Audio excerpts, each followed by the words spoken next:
Hello students, I am going to start today's video with some in-text question. First question that is given on page number 65 is, can you name the two organelles we have studied that contain their own genetic material? इस question में आपको उन to cell organelles के name बताने हैं जिनका खुद का जेनेटिक मटेरियल होता है. Answer is mitochondria and plastids are the two organelles that contain their own genetic material. Mitochondria and second one is plastids. इनका खुद का DNA and ribosomes भी होते हैं. Okay, both these organelles have their own DNA and ribosomes.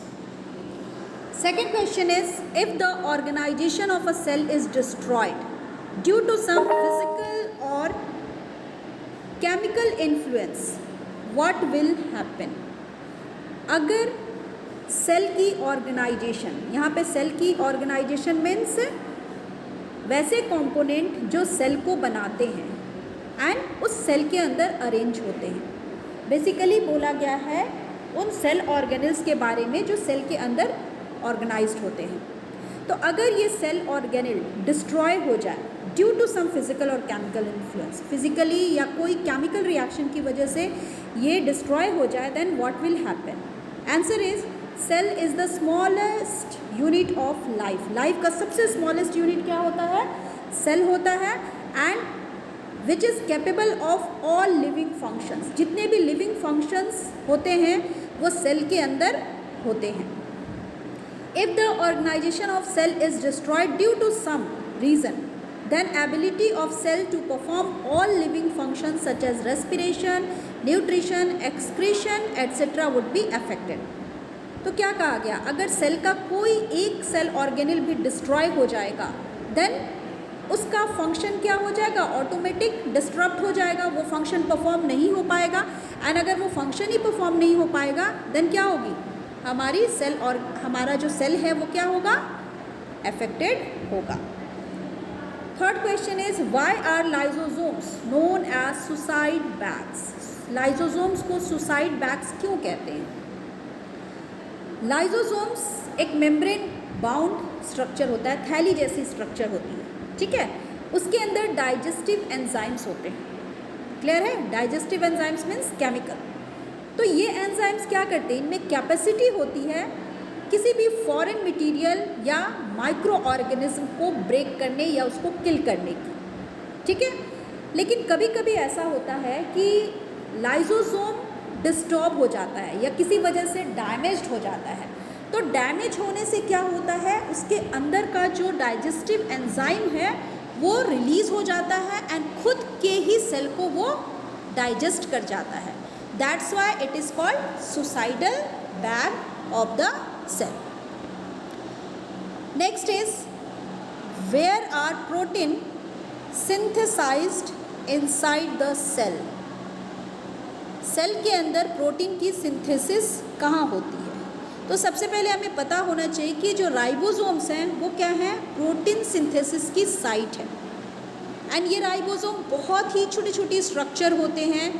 या तो वो cytoplasm में फ्री स्टेट में मूव करते रहते हैं या फिर वो एंडोप्लाज्मिक सरफेस पे, एंडोप्लाज्मिक रेटिकुलम की जो सरफेस होती है उस पे अटैच होते हैं.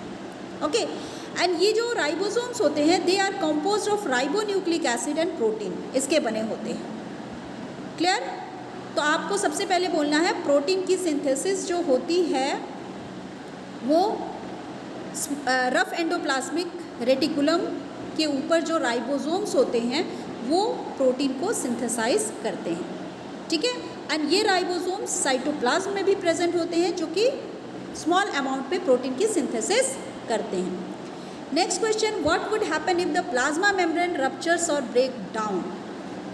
प्लाज्मा मेम्ब्रेन, अगर हम प्लांट्स एनिमल सेल की बात करें तो एनिमल सेल की जो सबसे आउटर कवरिंग होती है उसको प्लाज्मा मेम्ब्रेन कहते हैं.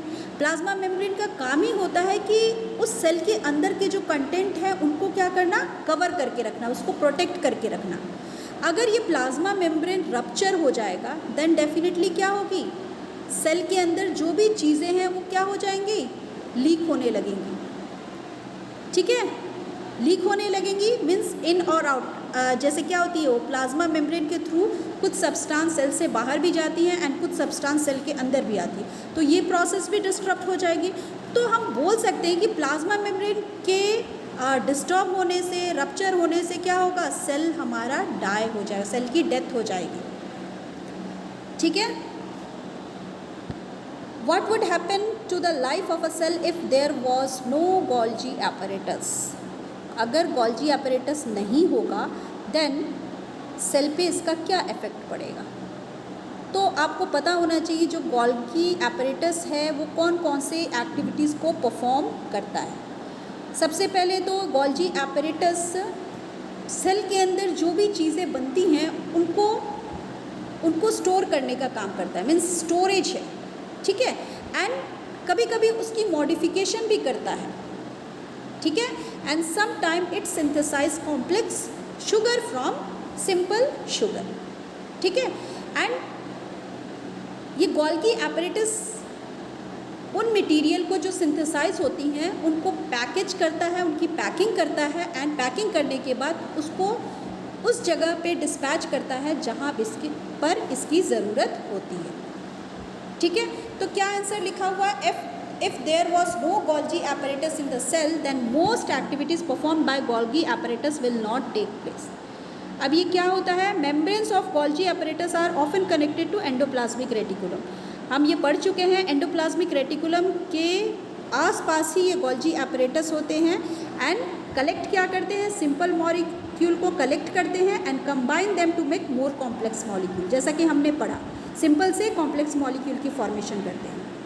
ठीक है, उनकी पैकेजिंग होती है इन स्मॉल वेसिकल्स एंड उसको या तो स्टोर किया जाता है या फिर उसको जहाँ जहाँ ज़रूरत होती है वहाँ पे उसको सेंड कर दिया जाता है।